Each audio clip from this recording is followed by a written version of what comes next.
Hey, what's going on? What's going on? So I just want to give my 2 cents on the Predator Badlands movie. So, um, for the most part, I really enjoy it, and it's actually a great movie. Highly recommend. Um, I think for me though, I got a few qualms, so I'll talk about those, and I'm also talk about the good points.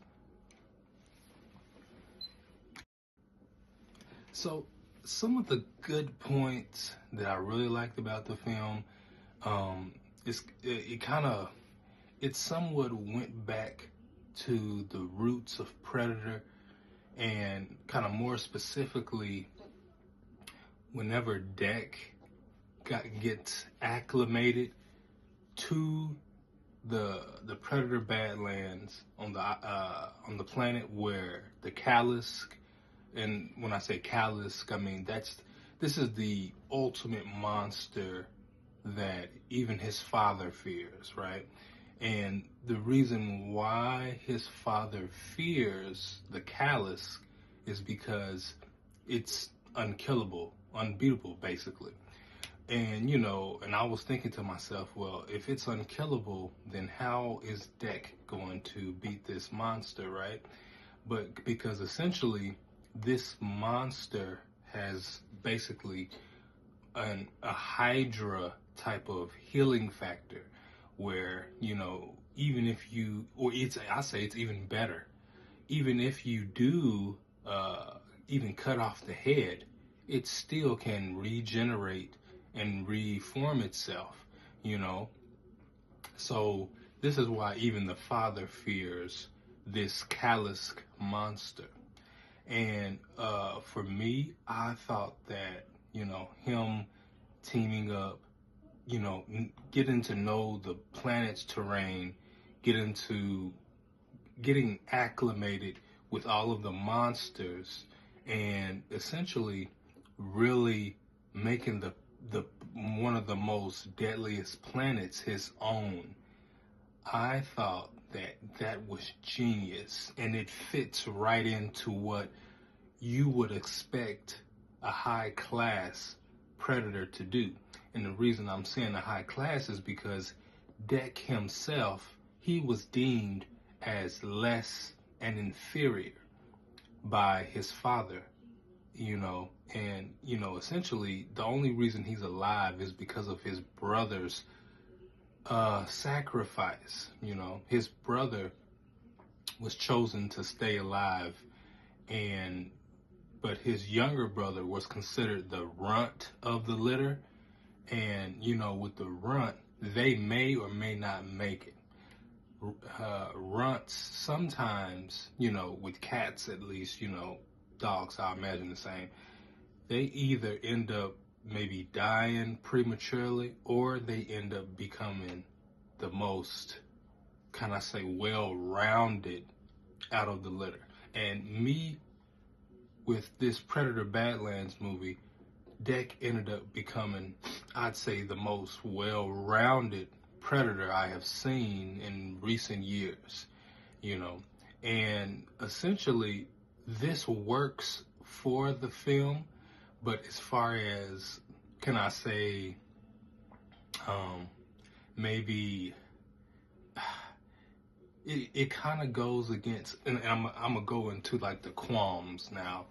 Um, I think it kind of works maybe against what you idealize as kind of like a predator fan. You know, you don't want the predator, in the back of your mind. You want him to kind of go in there and strong arm this place versus make friends with everybody, right? So whenever you're watching the film and he's like, well, he's making friends with the locals, he makes friends with an AI woman, artificial intelligence from Wayland Utani, and he makes friends, with these animals. He even uses an animal as a makeshift plasma caster. and the animal somewhat becomes his best friend. So it's like, my best friend is a gun, you know. I thought that was really funny. And the funny part about that, whenever he makes the animal his friend and his gun, you feel a genuine connection with the animal, because it's been helping him out so much throughout the movie, that whenever the animal dies, you feel something. It's like, oh my God. And you legitimately feel bad that the animal died, even though the animal's killing his foes and stuff for him. You feel bad that this lamprey, it looks like the animal, the plasma caster animal thing looks like some type of land lamprey that shoots acid, and it's pinpoint accuracy. You have pretty much no chance of getting away from it. So you actually feel something whenever it dies. Now, I really like that part of the movie. It's kind of like, this is my rifle, this is my gun, this is for shooting, this is for fun type of thing, But anyway, this got off a little bit of a tangent. Yeah, but like I said, that's pretty much the only qualms I've had, is that, you want the Predator to kind of go in and just take everybody out. But this is not that type of maybe revenge story. This Predator movie is more of a coming of age Predator movie for Dec. Dec, of course, is the Predator in question and the protagonist in this movie. So, this, rather than look at this movie as, a one-man wrecking ball or whatever, you should think about this movie as a coming of age for the Predator. It's kind of ushering in a new type of way of doing things for the Predator species as a whole, because essentially you're supposed to always obey command, stay within your unit, be merciless, show no mercy. But Dec, whenever he's coming into his own, he throws away all of those ideals, which kind of makes his father pissed off, and at the end, he ends up fighting him, of course, because it's like you have one ideology going up against another ideology, right? And the way that they've done things goes completely against what Dec stands for now and what he's been through on the planet, because if Dec tried to keep that same ideology throughout the whole time on that planet while hunting, he wouldn't be alive. And you see this in the beginning of the movie, where he had to basically throw away that idea that, oh, I'm the Predator and I'm gonna do everything, and it has to be this way. If it's not this way, then it's not the Yautja way, right? It's not the Yautja way. He had to throw away that ideology completely just for him to survive. And I thought that was one of the more stronger points in the themes of this movie, not only just for that movie, but something that we could learn from as human beings in our day-to-day life, So, for me, I'm giving this movie like 8.5. I think it's a good 8.5.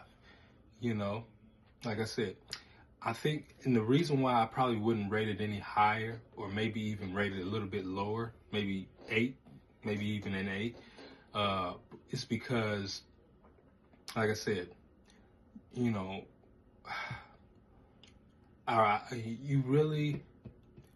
feel like it's a cheat code for Dec, really, because it's like, well, you kind of You had this artificial intelligence. The artificial intelligence kind of gave you the lowdown on all of the inhabitants on the island, right? So it's kind of a cheat code. So it's like you kind of didn't discover that knowledge by yourself.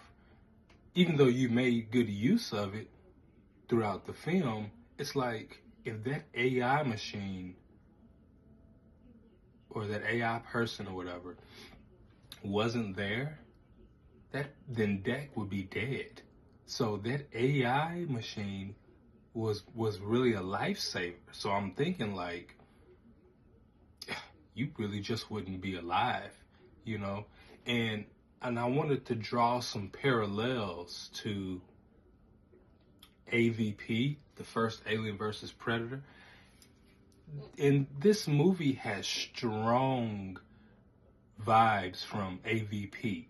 And even though I didn't notice an alien, xenomorph in the movie, maybe there was, but I didn't see one. I thought that I feel like it was more of a recycled or rehashed idea without the xenomorph. So instead of, Sanaa Lathan being there, Sanaa Lathan is now the AI woman helping him without legs, right? And it seemed like more that the AI was somewhat of a better killer than the Predator, and I was like, why is she? I feel like she is a better killer than the Predator. I didn't like that. I didn't like that feeling because it was a real feeling that I had, and I'm just thinking like, I mean, she took out this. She didn't have any legs, but she ended up taking out like this dragon-like thing that was flying in the first beginning of the movie, and she didn't have any legs. So, okay, just imagine this. If she had had her legs throughout the entirety of the movie, Deck would have been made completely useless. Deck would have been completely useless. Completely. If she had her legs, she probably would have figured out the way to keep everyone alive even more so. I think all of the tension most likely would have been gone. All of the suspense in the movie would have been gone. All of that would have been gone because once you're watching the movie, her bottom half was taken out. And I mean literally, just her legs was taking out people left and right. So if her top half took out a dragon in the beginning of the movie, and if her bottom half, without any guidance, was taking out full androids with guns, I mean literally, these is just legs walking, literally just legs walking. If it was just them put together, legs walking and her top half together, the movie almost would have been irrelevant for casual Yautja fans. It would have been, I would have been like, Deck doesn't deserve anything. It should go to the AI woman.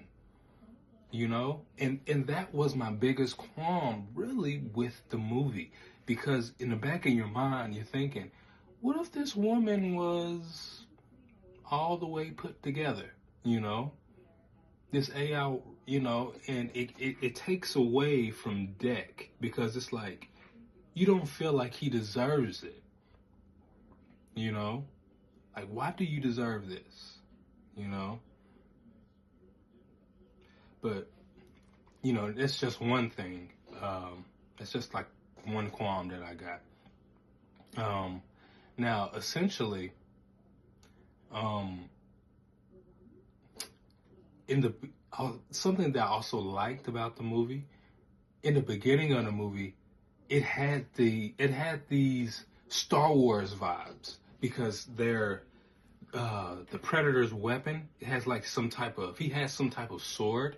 So his brother and himself in the beginning of the movie, they have this, I mean, like it's literally like almost just as good as Star Wars because their sabers glow in the dark and they're going back and forth and you just see like red and red and it's very Star Wars-esque. And I'd say that's like the closest thing we've seen to some great Star Wars in a long time, right? And I really liked that part. I really did.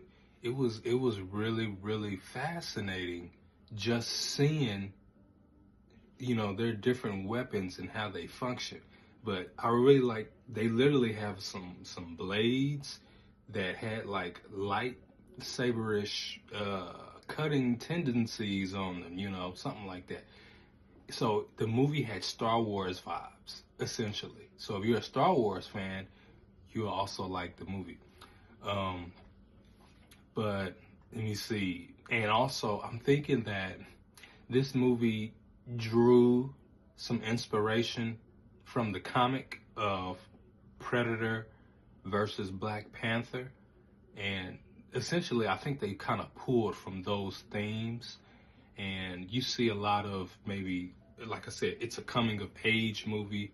And I think in the Predator versus Wakanda or Predator versus Black Panther, it was two sons, and one of the sons was like I said, very superior to the other son, and the weaker son had to prove himself, so he ended up getting some vibranium from like Wakanda. He ended up, becoming like essentially redeeming himself to his clan. I think it's some type of story like that from the Predator versus Wakanda. So I think that this movie also drew from that as well. But like I said, movie is a strong 8.5. Highly recommend. It's one of the better. It's one of the better Predator movies I've seen in recent years. Like I said, where can I place it on my all-time great Predator movies? I'll just do a quick 5, okay? So I'm gonna say I say the greatest Predator movie, of course, is going to be the original with Arnold Schwarzenegger. And then I'd say my second best Predator movie is, I think my second best Predator movie is going to be, dang, this is tough.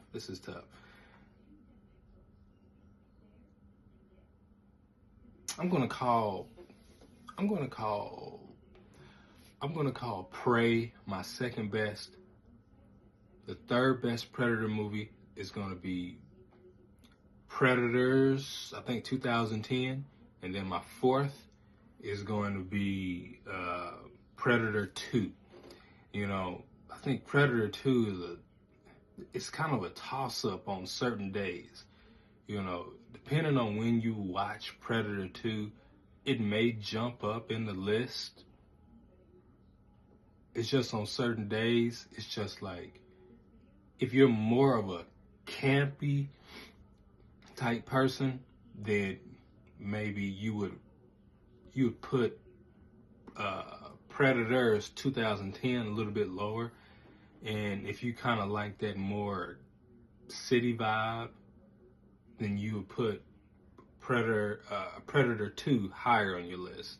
But for me, I think the original Predator, Prey, Predators 2010, and then fourth, Predator 2, and then fifth, maybe Predator I say fourth. No, fifth. Predator. I think Predator. Yeah, Predator Badlands is fifth. Predator Badlands is fifth. I'll probably watch it again, reevaluate my list.